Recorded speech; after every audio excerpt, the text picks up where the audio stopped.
Hey everyone, today on the Consciousness Dialogues, I'm joined by Paul Levy, a pioneering thinker, spiritual teacher, and author whose groundbreaking work has brought the Native American concept of Wetiko into modern psychology and spirituality.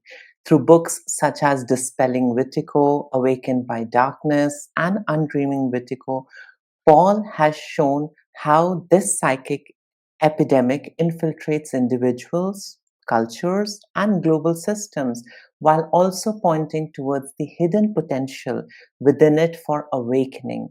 His integration of Jungian psychology, quantum physics, and spiritual wisdom offers a unique lens on the collective shadow shaping our world.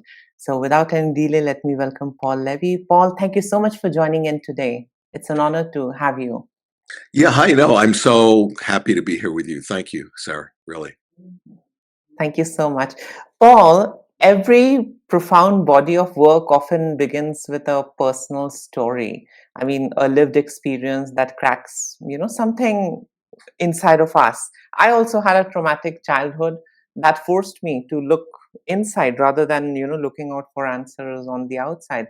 So I often find myself curious about what awakens a person's search for truth. Was there a particular experience, Paul, or Yeah. inner crisis that first set you on this path of exploring the psyche and consciousness so deeply? Yeah, no, I really appreciate that. And no, there definitely was. And just, in essence, I had a really, fairly happy childhood. But then when I was in college and was in, the process of individuating and becoming who I am, that's where the trauma really happened, and without going into the story, I mean, I wrote a 600-page book about it, but it wound up that my father was a really sick person. I mean, I'm not just making this up. He was, an actual criminal, a psychopath, taken over by evil, possessed by a demon, whatever you call it. And people hear that and they think, oh, he's exaggerating or whatever, but no, it having a father like that really empowered me and authorized me to write my books on evil, on Wetiko, on this mind virus. And so the problem really happened when like I said, I was in college. So it didn't happen pre-verbal where I like don't remember. No, I remember unbelievably clearly.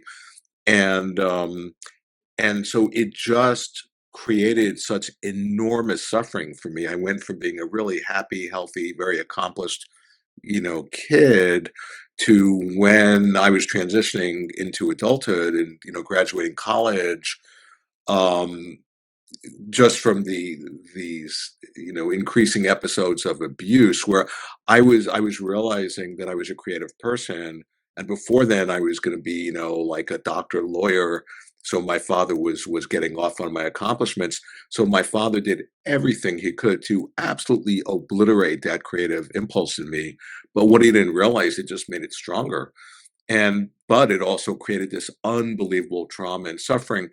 And so when I was in my early 20s, the trauma really stopped me from living my life. So I just went from being a happy, healthy person to just being completely having this big problem. And I went inwards. I went into my own mind through meditation because that was the only thing that alleviated my suffering. And then after a couple of years of doing that, I was 24 in 1981.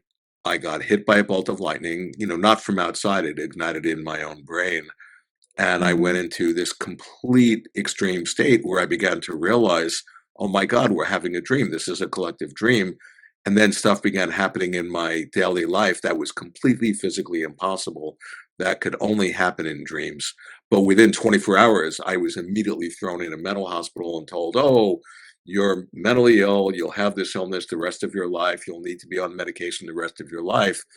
And, and I knew I wasn't crazy there, not for 1 nanosecond did I even buy into that, um, because the experiences that I was having were so clear as far as, oh, that I was awakening to my true nature and I was awakening to the dreamlike nature. But over that next 2 years, between 1981 and 82, I got thrown in, I don't know, 3, 4 other mental hospitals.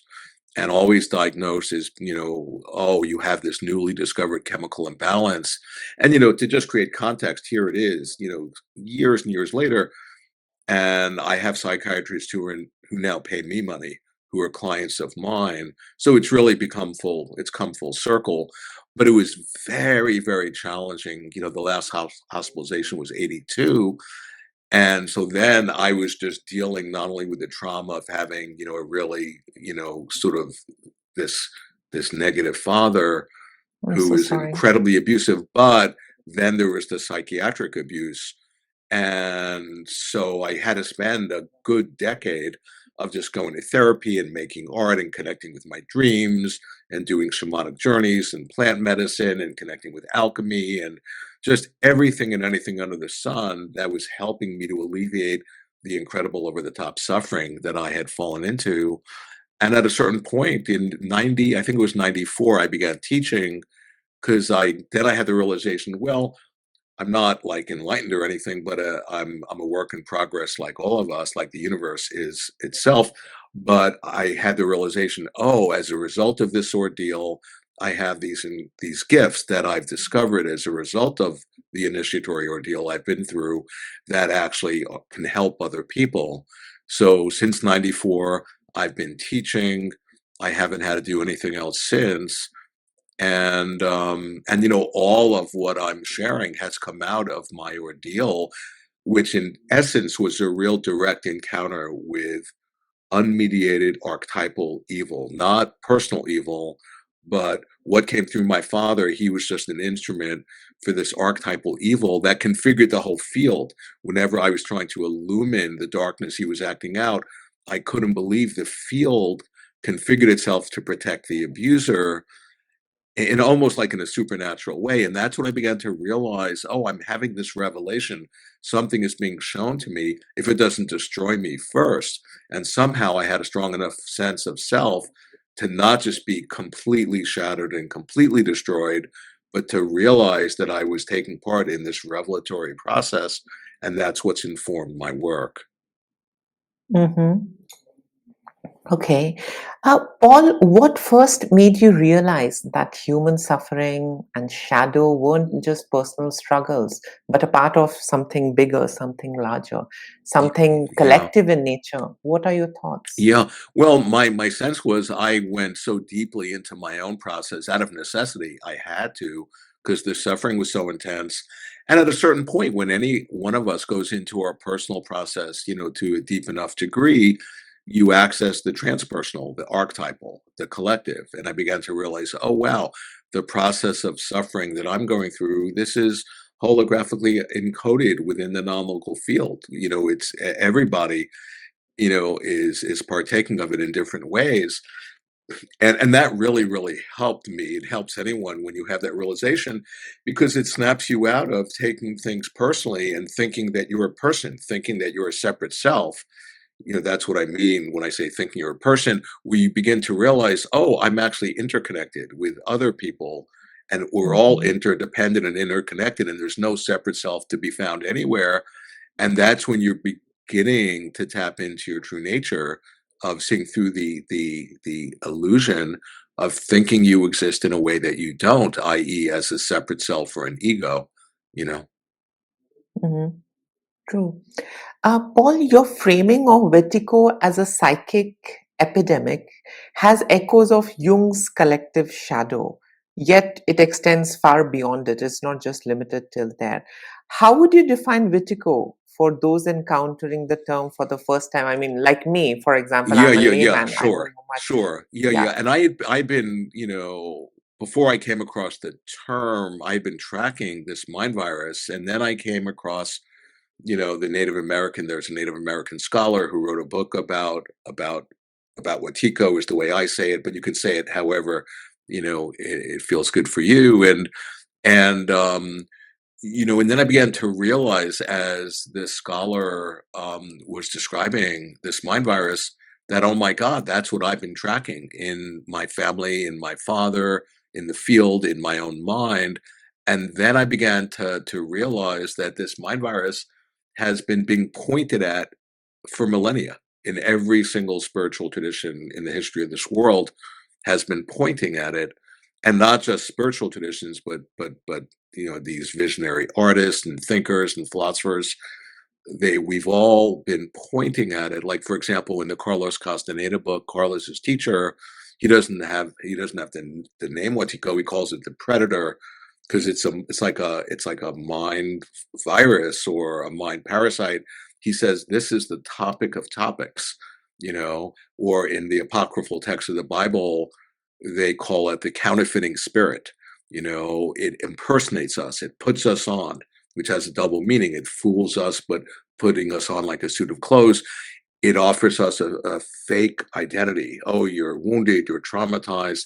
And if you identify with its version of yourself, then it has you. And so this Wetiko, it has no creativity at all, but it plugs into our unexpressed creativity. And that's why one of the major antidotes for Wetiko, for the mind virus, is for us to connect with our creative nature. For us to embody being creative and express ourselves creatively. Then Wetiko has no food because it has no creativity at all. It's like a vampire that plugs into our life force, and it turns it against us to serve its agenda. But if we're actually actively, connected with our own creative life force and our own creative agency and our own creative power, then it has no currency over us at all. But if we are, you see, it works through the unconscious blind spots and through the projective tendencies of the mind in such a way that we entrance ourselves, and then we unwittingly identify with who we're not. We forget who we are. We outsource our creative power. That's a recipe for madness. That's a real thumbnail description of how Wetiko works, and it's so profound. I mean, it's at the bottom of the insanity that's playing out in our world. And people hear about a mental virus, and they think that sounds so woo-woo. Well, all that means is that the origin of the collective madness and the solution is to be found within our psyches. And where else in the world could the origin and solution of our collective madness be found but within our psyches? And so what I'm pointing out is that to the extent that we're unconscious and we all have a blind spot, then we can conceive of it. There's this mind virus that will plug into our unconscious energy and our unconscious creativity in a way that serves its sinister agenda as it kills us. And so all that I'm pointing at is, oh, what about if we actually tap into our own resources or our own creative genius and express it constructively, so then it doesn't get outsourced and turned against us in a destructive way. So it's a no-brainer, and I'm not any original thinker. I'm just translating. This has been like in every spiritual wisdom tradition, like I've been saying, for thousands of years. They've been pointing at Wetiko, and it's at the point now where it's absolutely necessary for us as individuals and as a species to become aware of this, because if not, then we're fated to destroy ourselves, which is, evidenced all around us. Mhm. Paul, in observing human behavior across history, I have noticed how destructive patterns repeat across societies, culture, and tradition. Now, I would want to know, how does Vertigo manifest within communities and cultural systems? And what are the signs that a group of society is under the influence of what we know as Vertigo? Yeah, yeah, yeah. Well, the thing is, think about it like iterations of a recurring fractal. So the thing about Wetiko, it operates in an individual. And so when we, compulsively are, kind of just enact habitual addictive patterns that aren't serving us, that are actually hurting us, that's an expression of Wetiko, but that gets like an iteration of a fractal that gets played out in our relationships, in our family system, in our community, and in our world, in the body politic of the world. So, the fact of the matter is that, we all are interconnected and interdependent, and the expression of that is compassion. But if in a community, to answer your question more specifically, if any one of us is identified as being a separate self, oh, I exist out here and you're separate, well, then there's fear. You're in others, so there's fear, and fear is the superfood for Wetiko. And then if there's hierarchy, like, oh, I'm the teacher, or I'm the therapist, or I'm the whatever, that opens up the door for abuse of power. And so, unless in a community there's a container to really shed light on all of the unconscious shadow stuff that's getting constellated and played out, then it's just going to get played out unconsciously in a destructive way, in a way that's going to be hurtful, that's going to create separation, and that all feeds Watiko. But, in a real community, I think about in spiritual traditions, they'll talk about there's the mystical body of Christ or the Sangha of the Buddha, where we're all actually having the realization we're not separate. And if I can help you, it helps me because we're not separate. And then if shadow stuff comes up, we're able to really reflect upon it and see, oh, what is it reflecting in me? What part am I playing in the unconscious shadow playing out? Then that's the alchemical container that transmutes. In alchemy they talk about the prima materia, the chaos, the shit, the raw stuff out of which you make the gold.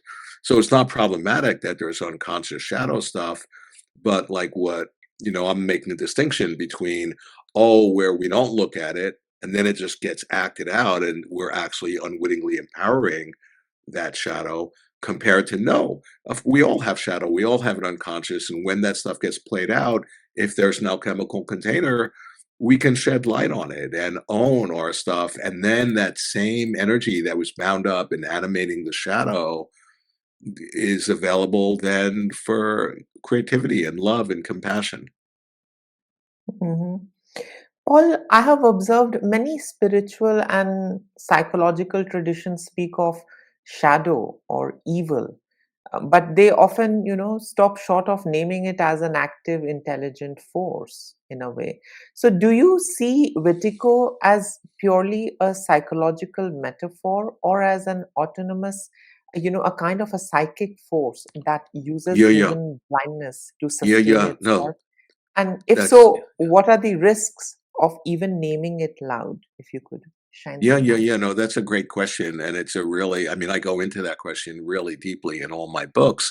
And one way of understanding, this mind virus, this Mhm. Watiko, is that, we've all suffered trauma. So say, our species is in trauma. So if I experience a trauma, what happens? Well, by definition, trauma is an overwhelming experience that I can't integrate in my normal way. I can't creatively symbolize it. So then a part of me splits, a part of me disassociates. And to split actually has a double meaning. It means to leave, but it also means to dissociate, to split into two. And if I then don't do my work and integrate that split off part, it develops a seeming autonomy and a seeming independence, as if it has a seeming life or will of its own. And in psychology speak, this is called an autonomous complex. In indigenous terms, it's called a demon. And then it gets dreamed up to be adversarial to my own self. And in a way, that's Watiko. So ultimately, in the absolute sense, there is no Watiko. If you were to like, if I were to bring in one of my teachers, because I'm really fortunate having these great enlightened teachers, and I would describe to them, oh, there's a mind virus and it's like a demon, and they would just laugh because they understand that from the absolute dimension, it's all just our own energy and there's nothing out there that's separate from us or for us to be afraid of. But they would also say on the relative level, and you can't just identify with the absolute and just marginalize the relative, they interpenetrate. On the relative level, there are these things, whether you call them demons or autonomous complexes or Watiko, and they need to be related to as if they exist. That's to say that subjectively we experience them as if they're some sort of entity, but we don't want to invest a reality to them and say, "Oh, they really are an entity," because no, ultimately speaking, there's no such thing as these Watiko, as these demons, and yet they can kill us. That's the paradox. You see, they don't even exist. They have no independent intrinsic existence whatsoever, independent from our mind. And yet, if we think, oh, okay, there's no such thing, just like if there's a cholera epidemic in the next town, and if I say, oh, cholera, it doesn't exist, well, then it'll kill me and I'll die, right? So I have to take the precautions. So we have to deal with the relative level of reality and, and do our inner work. And I'm pointing out in my work that Wetiko, it's a quantum phenomena. And what I mean by that is that holographically encoded within Wetiko, it's in a superposition of states, to use a quantum physics term.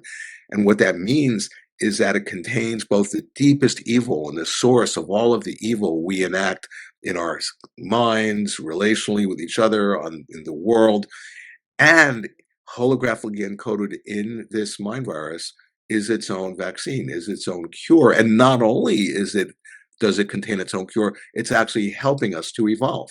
If Watiko didn't exist, we'd have to invent it. It's helping our species to evolve. It's the greatest catalyst for human evolution there's ever been. But if we don't have the recognition of that aspect of it, then it'll just assume its program function and destroy us, you know?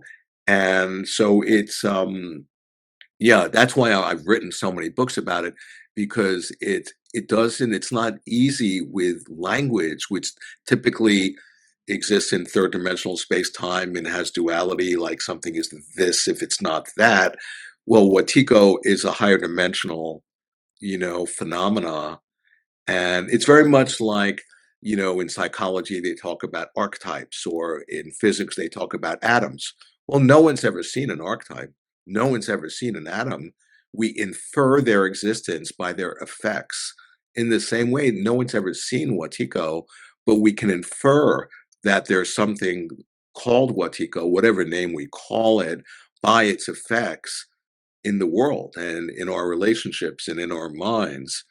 And so because, I'm pointing out it's a higher dimensional phenomena, that's why it's not an easy thing to get, to wrap our mind around. But what I'm pointing out, I'm trying to help people to see it, because when you see it, you take away its power and you become empowered.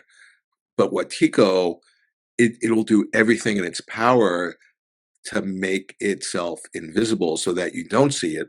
If you remember, I'm saying it works through our blind spots.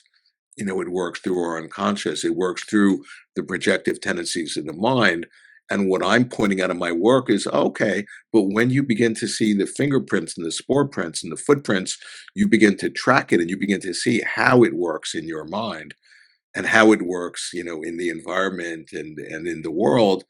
And by doing that, guess what? You empower yourself and you connect with your own creative agency and your own creative genius. And what I'm really after is connecting with other people who are also awakening to this, and then getting connected together, getting in phase, getting in sync. That's where we can really, what I call, we can conspire to co-inspire each other. We can activate our collective genius, and we can dream ourselves awake. And that's radical and that's evolutionary, that, encoded in this Watiko psychic epidemic or collective psychosis, it's actually spurring on the evolutionary capacity of humanity. But only if we recognize what it's revealing to us. We need to recognize that. If we don't recognize it, we're doomed. It'll kill us. What I understand, Paul, is that you are describing Wetiko as both poison and potential cure. Right. Now, and now I would want to know, how can we face Wetiko so that it can be used as a doorway to our evolution and awakening, rather than simply a descent into pathology. What are your thoughts? How would you explain this to individuals who are very new to this idea, to Yeah. this concept? Yeah. Well, on the one hand, like on the it involves really coming to terms with evil. That's one of the reasons I really appreciate certain teachers like Sri Aurobindo or Rudolf Steiner or Jung. They're actually talking about the profound importance of shedding light on evil compared to like the love and light. A lot of new age, you mention evil, they run out the room going, oh, there's no such thing as evil. But by turning a blind eye, they're unwittingly Mm, feeding it, And so on the one hand, that involves having a strong sense of self, because it can be shattering. I was fated to have a face-to-face encounter with archetypal evil, and it destroyed my whole family. It killed my mother. I got excommunicated because I was pointing at it. And yet I was strong enough to not just be destroyed by the experience. And so on the one hand, we have to really cultivate our sense of self. And a key part of that, because if we look at evil directly, at archetypal evil, just like in mythology, if you look at, like, somebody like archetypal evil directly, you'll turn to stone. But the idea is you can see its reflections and you can track it and become more familiar, not only with how it works out there, but how it works inside of you via your unconscious reactions, and then we then unwittingly act out evil, compulsively. And that's really important thing to see. But, when I'm talking about developing a strong sense of self, when you really unfold that, what I'm really talking about is connecting with your nature, with your true nature, whether you call it your Buddha nature or, Atman or the higher self or the God within. There are a lot of names for the same thing. And I know for me, that's been profoundly important to the extent that I become more and more familiar. In Tibet, the word for meditation translates as becoming familiar, and so you become more familiar with your nature. And what is your nature? Your nature, first off, it can't be touched by Wetiko, just like a mirror can't be, it's not tainted by a reflection. A dark reflection doesn't dirty the mirror. No, the mirror is transcendent to the reflection. It's always available, it's always pure. The same thing with our nature. So on, the deep really answer is to become familiar with your nature. And then what is your nature? Because it's such a cliche. Oh, just connect with your true nature. Well, I point out your nature, our nature by its nature is creative. And so to the extent that we realize our nature is the extent we embody being creative and express ourselves creatively. And the more we do that, the deeper we realize our nature in a positive feedback loop that creates light in a world that's filled with darkness. And also, what is our nature? Our nature is love. Our nature is compassion. That's our true nature.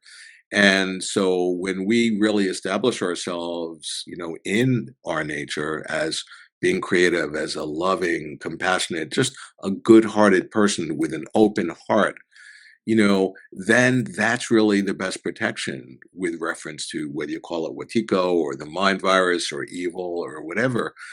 And one anecdote that falls in my head, one of my teachers, this great Tibetan Lama, was staying with me, for a little while. This was a few years ago, and then he was meeting with my students, and he happened to mention, oh yeah, there was a point where he had woken up somewhere, and he was staying somewhere, and he was just surrounded by evil. And then he just went on and began talking about something else. And I stopped him and I said, wait a second. What did you do when you woke up in that bedroom and surrounded by evil forces? And he looked totally shocked that I asked him that. And his answer was, well, what do you think I did? I prayed, you know? And I just thought that was so cool that, he was just in his practice, in his love, in his compassion, that's how he dealt with, his encounter with evil. mhm.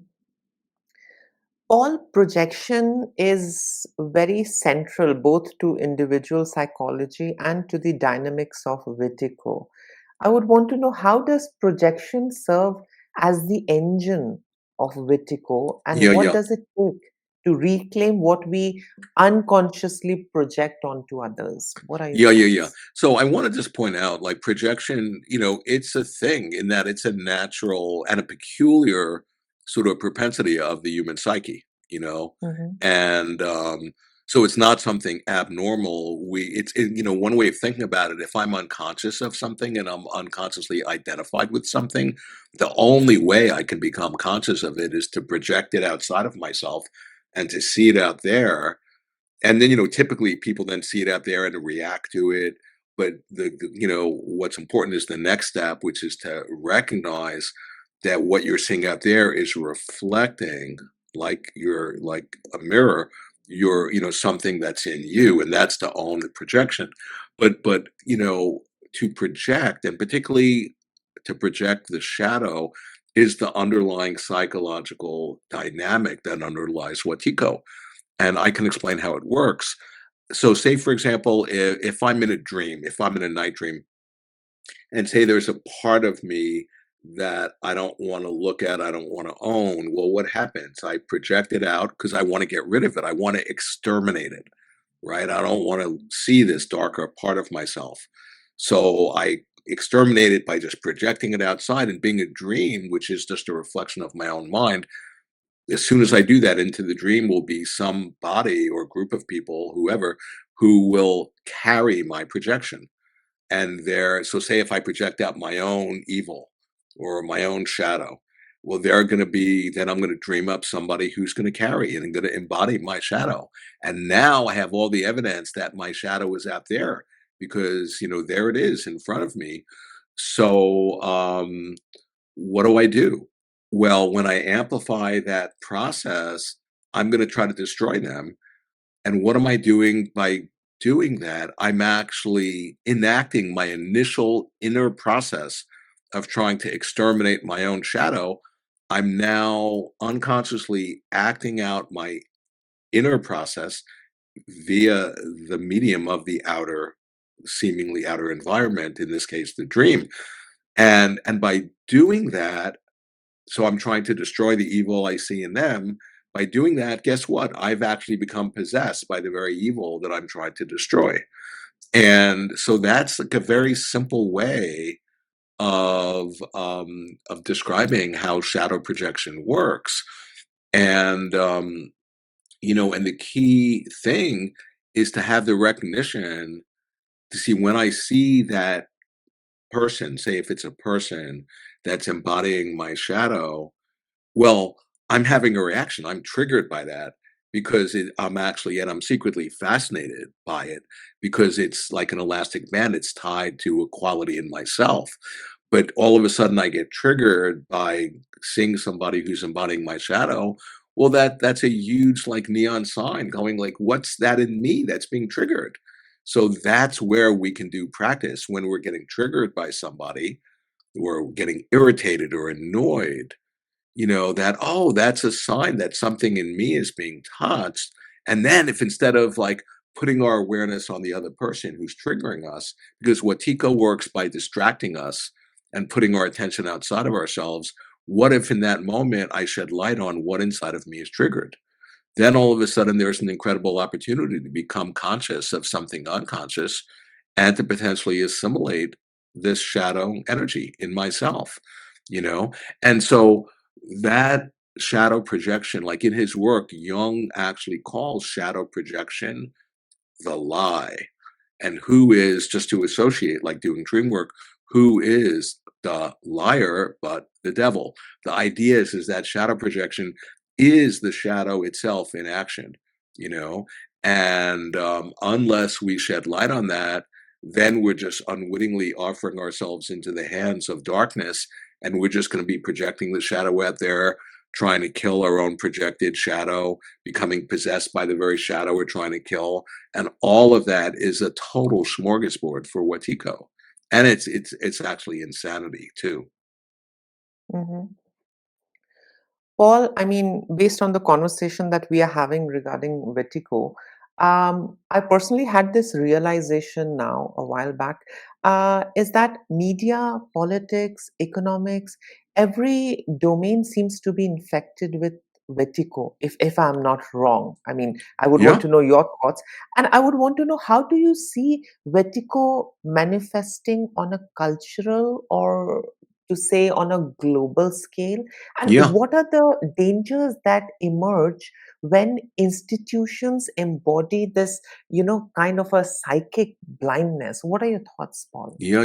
No, totally. Well, you're absolutely correct about that. Wetiko has infiltrated and insinuated itself into, Mm, you know, all of our institutions, media, financial institutions, culture. It reminds me, I had this incredible dream just a couple nights ago.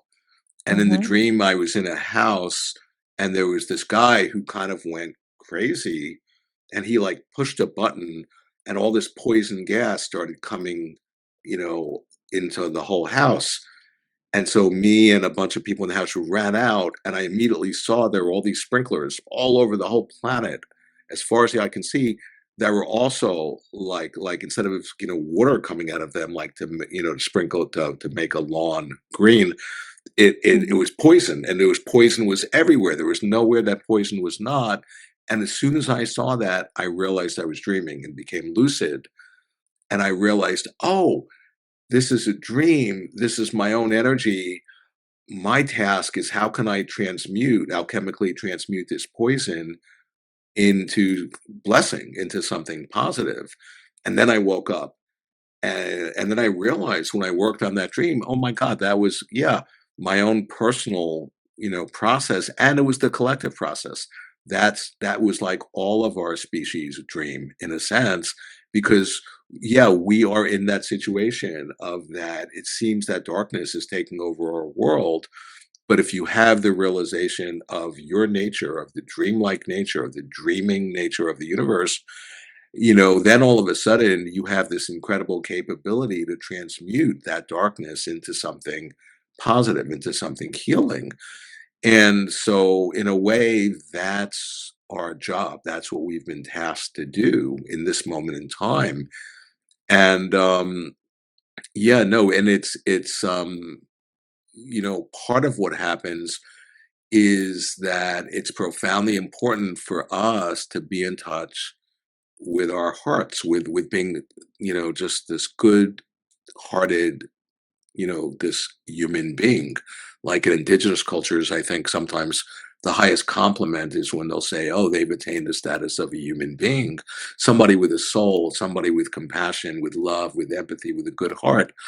And because what Watiko does when, you know, it its strategy is to install itself into our mind so that it thinks for us, and we then become like an automaton.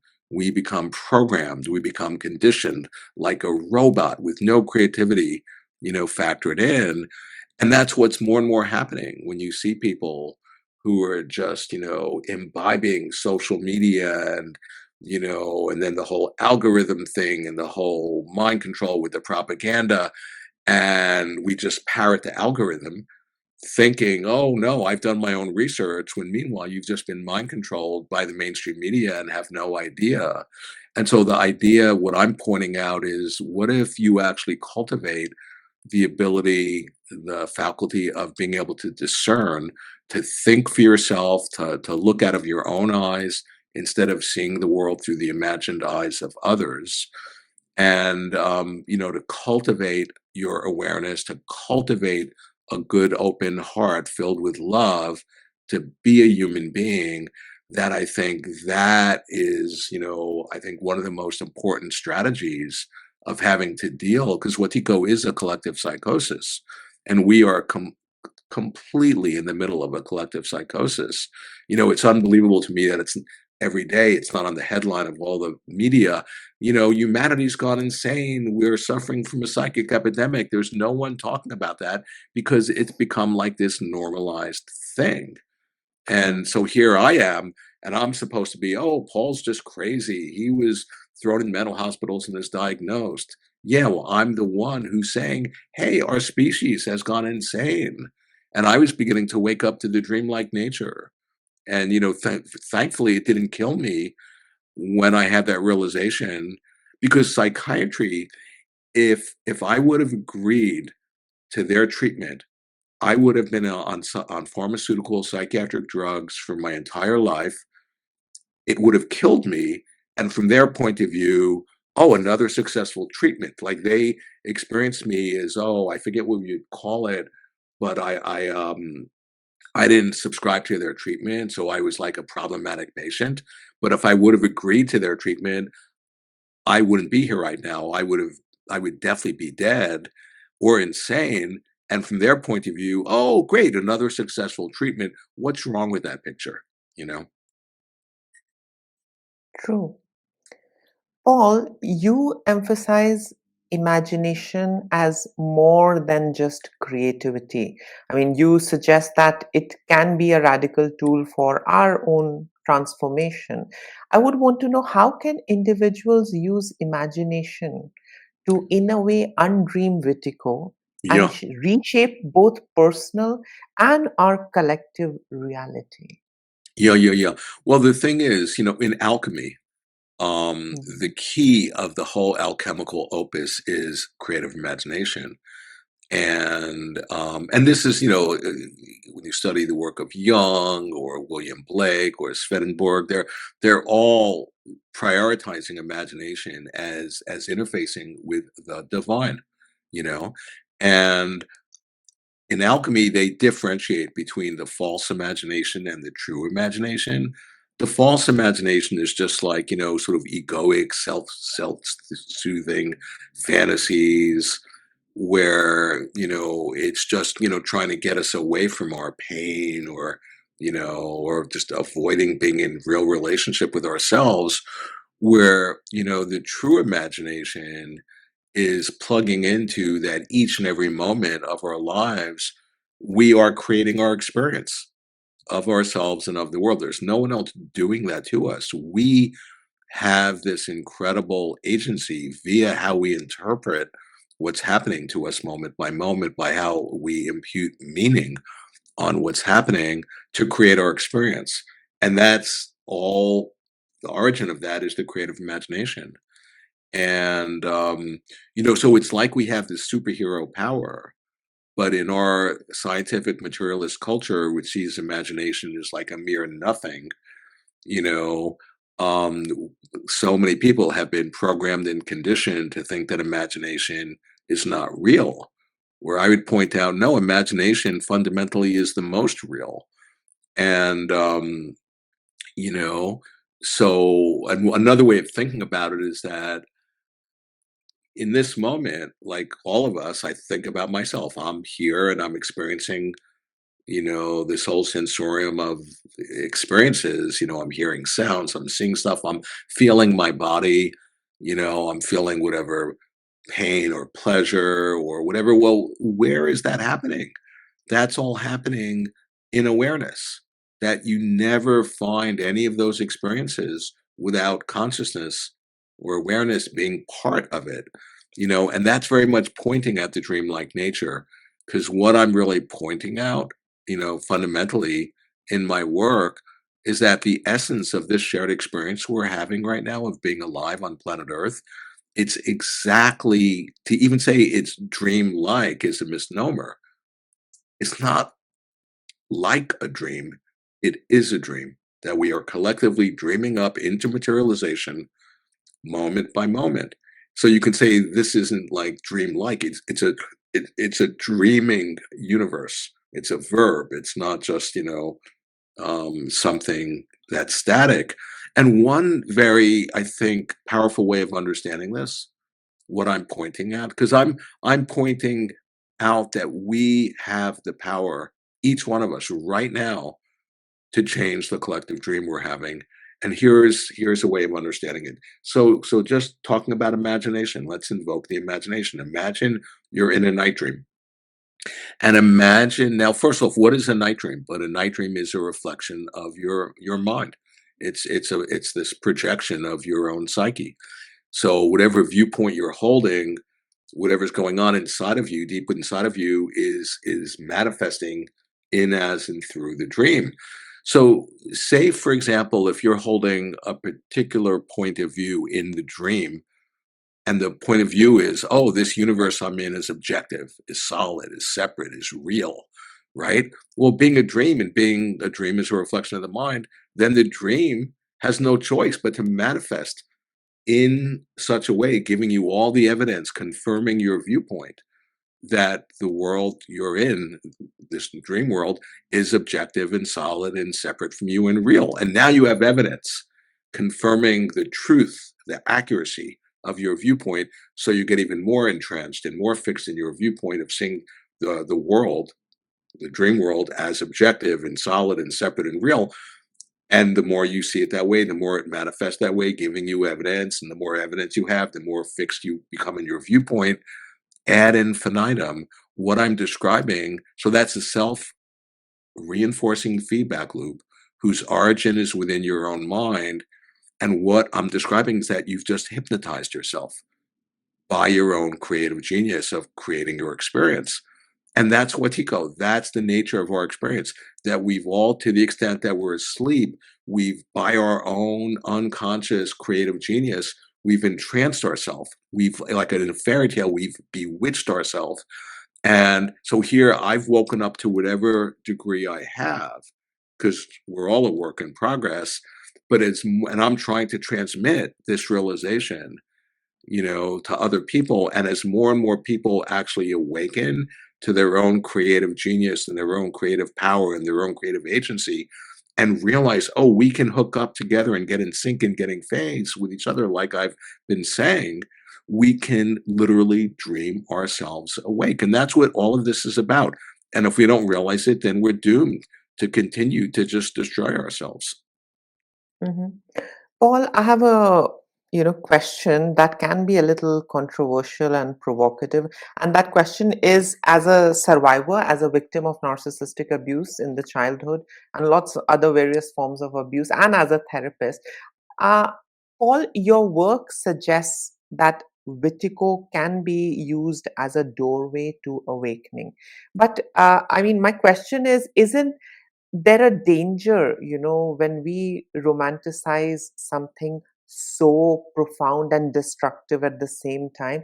And how do we avoid turning Wetiko into a kind of a, what we say, spiritual bypass, where Right. people reframe profound harm as a gift instead of fully confronting it and facing it? Yeah, yeah, no, I super appreciate that question because I went through, my own version of just horrific abuse, like I haven't had a family for close to 25 years and, I'm so sorry. it destroyed my relationship with my beloved mother and, and all that. And if somebody would have said to me, 40, 30, 20 years ago, oh, it's all a blessing, it's all a gift, I would just be like, just F you, get out of here.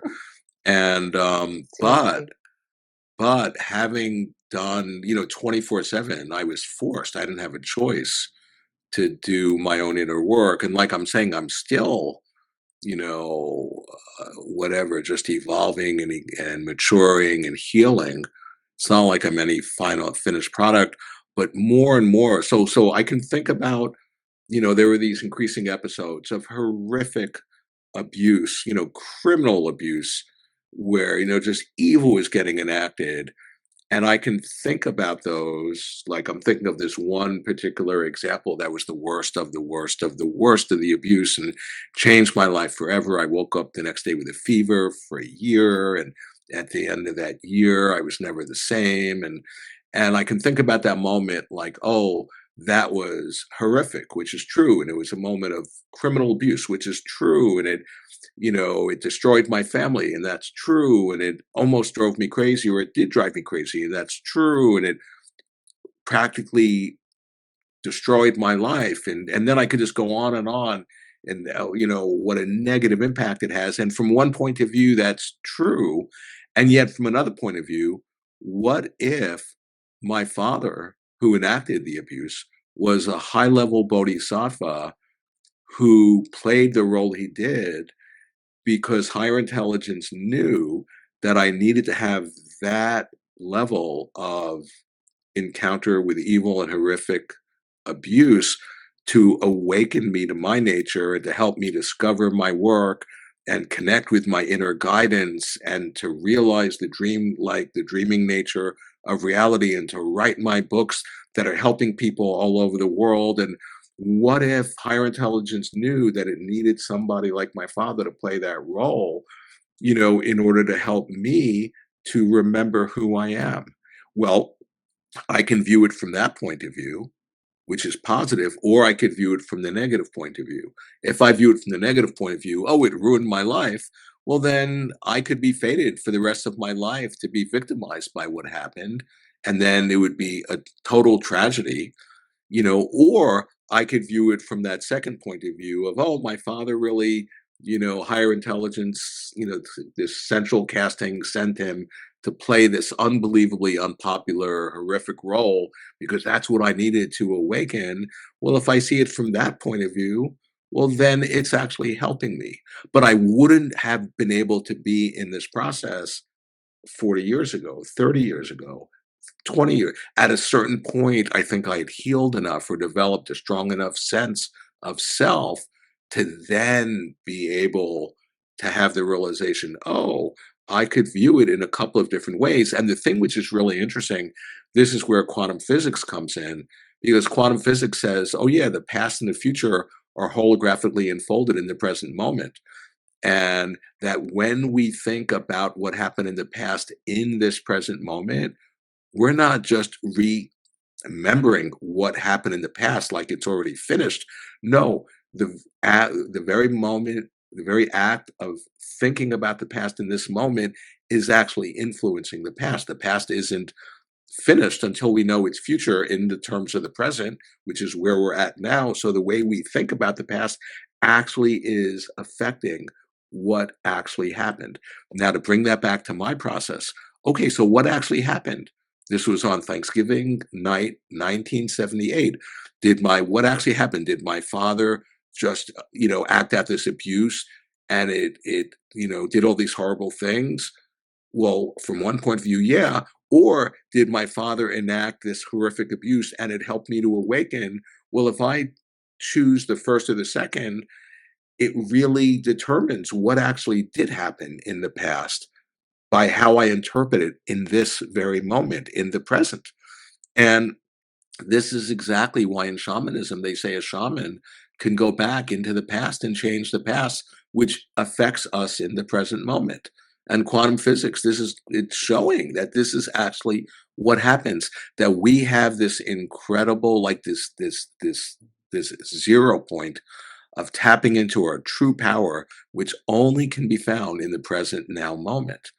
And by doing that, we're actually influencing both the past and even the future. Mhm. True. Paul, your work draws deeply from indigenous, perspectives on Wetiko, which actually carries a lot of wisdom for our time. What can indigenous teachings about Wetiko offer us that Western psychology often overlooks? And how might this, how might integrating these perspectives guide, collective healing? What are your thoughts? Yeah, yeah. Well,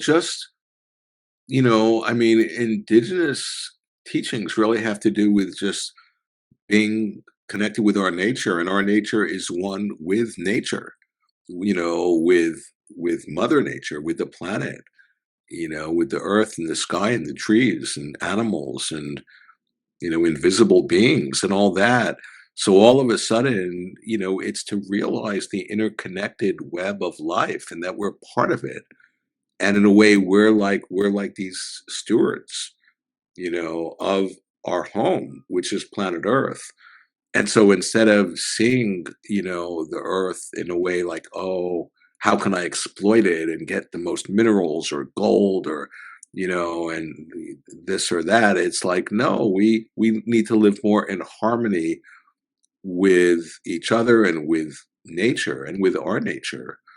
And you know, the other thing too is that indigenous cultures, at least I imagine, see our life as a spiritual experience. They're connected spiritually in a way that The typical modern Western scientific materialist person is not. They tend to just poo-poo spirituality. Mhm. But spirituality, I mean, I think about quantum physics, where, I've written a whole book about quantum physics, and I'm pointing out that it's unwittingly promoting itself to be a spiritual path because it's shedding light on who are we. Because just if I could say a word about quantum physics, is that, in a sense, it's proven that there's no objective world out there. Before quantum physics came in the world, we thought, oh, we're just observing the world and trying to understand this separate objective world. Quantum physics comes along and proves, oh yeah, that's just an idea in your head, that there is an objective world. There's no objective anything, and that the act of observing this world actually influences the world observed, which is a description of a dream, which is pointing at the act of observation as creative. But what that means, if there's nothing objective out there in the world, then what happened to the subject? What happened to me, the observer? If I'm a, sub, a subject, I need an object to be in relationship to in order to be a subject. But if there's no object, then who am I? You see, so quantum physics is promoting itself to shed light on who am I? Who are we? That's what I mean when I say it's promoting itself to be a spiritual path. That's indigenous wisdom. That all of a sudden you discover, oh, who am I? I'm interconnected with everybody else, and I'm interdependent with everybody else, not just other people, but all species, all sentient beings, the environment. And that's a very indigenous understanding. And I feel that, as we more and more tap into that, it's going to be, to our great benefit. Mhm. And before we end today's podcast, Paul, I've got a last question for you. If Wetiko is the shadow we've been dreaming unconsciously, what would a collectively undreamed humanity look like? Do you believe we are capable as a species of, Yeah. Yeah. Yeah. Yeah. of awakening from this psychic Yeah. epidemic? Yeah. And Yeah. what Yeah. does that awakened future look like through your Yeah. eyes, Paul? Yeah. Well, I want to answer that by once again invoking quantum physics, because quantum physics, you see, they were trying to understand what are the building blocks or the microstructure of Mhm. this universe. And the more they went down in scale, they didn't find anything having anything to do with matter. They found consciousness, they found mind. So they came up with this idea called elementary particles. And elementary particles, which are the building blocks of this whole physical universe, they say exist in any and every possible state they ever could at each and every moment until they're observed. And then they will actualize into one particular manifestation, and all the other possibilities vaporize into parallel worlds. And then the next moment, same scenario. We observe, and that infinitude of possibilities, then the wave function collapses into a particular manifestation. And why I bring that up is that quantum physics is saying if one of those possibilities, even if it's ridiculously highly unlikely, and that's a quote of a physicist, it can still manifest this very next moment. And to bring that home, what that means is that if one of those ridiculously highly improbable possibilities is that humanity, that sufficient number of human beings could awaken in time to avert the impending catastrophes that we're creating, quantum physics is saying that's completely, totally within the realm of the possible. And so then if you're not envisioning that, then what in the world are you thinking? You know, and if you're like pessimistic and filled with despair, then you're actually part of the problem. You're inviting, a future that's going to confirm your viewpoint of it being, just a nightmare. So the final answer is, what does that look like when enough of us actually awaken and connect with each other? And I can Mhm. only imagine. I think we all can. But once again, that circles back to the profundity of the creative imagination. We're having a collectively shared dream. This universe is a dreaming phenomena where all the dream characters are dreaming too. And once enough of us wake up to that, to our nature, then all bets are off. And I can easily imagine, though, that we can actually having the recognition that, oh, we're not separate. We're interconnected. I depend on you for my well being and vice versa. Then we can actually have the recognition that we're all on the same side. Then we can love each other and cultivate compassion and create something that actually serves all of us. And that's quantum physics says that's completely within the realm of the possible. And I'm kind of, I want to be a spokesperson for that. Mhm. So thank you so much, Paul, for joining today. It was such a wonderful discussion, and I would request, my subscribers to go to Amazon and check out beautiful books written by Paul. I mean, you are going to enjoy. If you're a curious person, if you're searching, if you want to learn more, please check out his books on Amazon. Paul, thank you so much for joining today. Sure. It's really my pleasure. Thank you so much, Sarah. Really. Namaste. Thank you.